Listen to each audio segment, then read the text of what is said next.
এরকম দেখতে পাচ্ছেন আপনারা, এই যে আমাদের এই বিশাল যমুনা নদীর সর্ববৃহৎ শাখা নদী, এই ধলেশ্বরী নদী। এই যে ধলেশ্বরী নদী, এই যে এদিক দিয়ে এই যে বহমান হয়ে গেছে। এটা একদম ঢাকা বুড়িগঙ্গা নদীতে পতিত হয়েছে এই নদীটা। এখন যদিও ডাল সিজন চলছে, যার কারণে নদীটা শুকিয়ে যাচ্ছে। এই দেখছেন এখান দিয়ে মানুষ ধান লাগাইছে, সুন্দর, অনেক সুন্দর। তারপরে এগুলা এগুলা ধানে কিন্তু পানি বা সার কোনো কিছু দিতে হয় না, এটা আলহামদুলিল্লাহ আল্লাহর রহমতে এমনি হয়।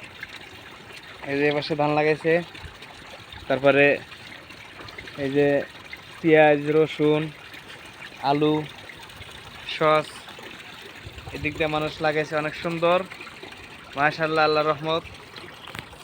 অনেক ফসল এখান থেকে ফলে। তো অনেক সুন্দর একটা ভিউ।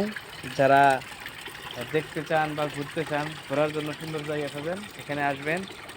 অনেক সুন্দর পরিবেশ, এসে ভালো লাগবে, আশা করি আপনারা সবাই আসবেন।